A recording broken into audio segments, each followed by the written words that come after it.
যদি রাতে ঘুম না হয় তাহাজ্জুদ পড়বো, ভালো তো। কোরআন শরীফ পড়বো, দরুদ শরীফ পড়বো, এ তো ঘুমিয়ে পড়ছি, শুধু শুধু ঘুমিয়ে পড়ছি। জলসা থেকে এসে শুধু বিছানায় পিঠ দিলে হয়, অমনি ঘুমিয়ে পড়ছি। ফজর বেলা উঠছি, নামাজ পড়ছি, তারপরে আবার শুয়ে পড়ছি। অথচ উচিত নয় ফজরের নামাজ পড়ে শোয়া, কিন্তু আমাদের না ঘুম হয়নি। মানে হয়তো এসে পৌঁছাচ্ছি 11টায়, তাহলে একটা মানুষের 7 ঘন্টা 8 ঘন্টা ঘুমানো দরকার, সেটা হচ্ছে না। তা সেই জায়গায় যদি রাত্রিরে ঘুম না হয়, তাহলে তো তাহাজ্জুদ পড়বো, দরুদ শরীফ পড়বো, কোরআন শরীফ পড়বো, জালিমদের জন্য দোয়া করবো, আল্লাহ হিদায়ত করো, হিদায়ত যদি কপালে না থাকে আল্লাহ জালিমদের ধ্বংস করে দিই, এরকম বলবো। তো অসুবিধে কি আছে? তবে আমি একটা কথা বলি, যারা এই কথা বলছি তাদের ঘুম হচ্ছে তো, যদি হয় ভালো কথা। এবারে প্রকাশ্য মঞ্চ থেকে আপনার নাম ধরে কমরেড বলে আখ্যা দিচ্ছে, কি বলবেন? শাসকের নেতা কমরেড মানে কি?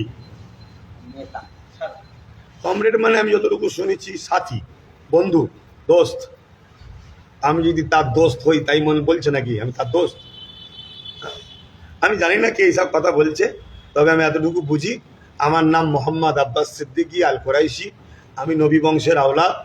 আমার পূর্বপুরুষ হজরত সিদ্দিক আকবর, আমার পূর্বপুরুষ হজরত ফারুক আজম, আমার পূর্বপুরুষ হজরত উসমান গানি, আমার পূর্বপুরুষ হজরত মাওলা আলী, আমার পূর্বপুরুষ হজরত আব্বাস, আমার পূর্বপুরুষ হজরত নবী মোহাম্মদ আরবি সাল্লাল্লাহু আলাইহি সাল্লাম থেকে নিয়ে হজরত আদম আলাইহিস সালাম পর্যন্ত আমার বাপ, তার বাপ, তার বাপ, তার বাপ, তার বাপ, তার বাপ, তার বাপ, তার বাপ, আমি আমার গার্জেনের নাম বলতে পারবো। যারা আমাদের পিছনে লাগছে, আমি জানি না তারা তাদের দাদর দাদর নাম বলতে পারবে কি, আমার জানা নেই। তবে যারা এই কমরেড বলছে, কি জন্যে বলছে, কি উদ্দেশ্যে বলছে জানি না। তবে কমরেড শব্দের মানে আমি যতটুকু জানি, সাথী বা বন্ধু বা সহকর্মী, এরকম কোনো ব্যাপার।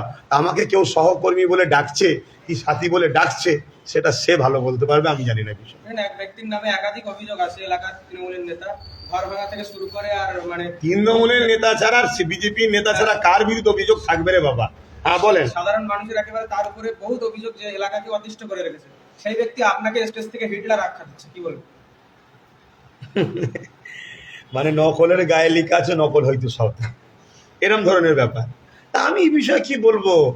দেশের তাদের হাতে ক্ষমতা আছে, আর তারা স্বৈরাচারী সমাজ চালাচ্ছে, মানুষকে বাক স্বাধীনতা দিয়েছে। তা সে যদি আমাকে হিটলার বলে মনে করে, তা সে বলতে পারে। তবে তার এই কথাতে সরল প্রাণ সাধারণ মানুষ যদি মনে করে আব্বাস সিদ্দিকী হিটলার, তাহলে হিটলার। আর সাধারণ মানুষ যদি মনে করে না আব্বাস সিদ্দিকী হিটলার নয়, তাহলে তার কথার রিয়াকশান সাধারণ মানুষকে বলবো, আমরা ঝগড়ার বিশ্বাসী নয়। গণতান্ত্রিক প্রক্রিয়ার সময় এলে সেই জালিম ও জালিমের উত্তর যারা সঙ্গপঙ্গ আছে সবাইকে জবাব দেবে, এতটুকুই বলবো। এছাড়া এইসব কথার কি উত্তর দেবো বলো না? সেই নেতা আবার বলছে 2026-এর আগে আপনাদের দুই ভাইয়ের নাম করে যে আব্বাস সিদ্দিক ও নওশাদ সিদ্দিকী রাতের ঘুমকে হারাম করে দেবে। লাস্ট কথা কি বলবেন? যদি রাতে ঘুম না হয় তাহাজ্জুদ পড়বো, ভালো তো।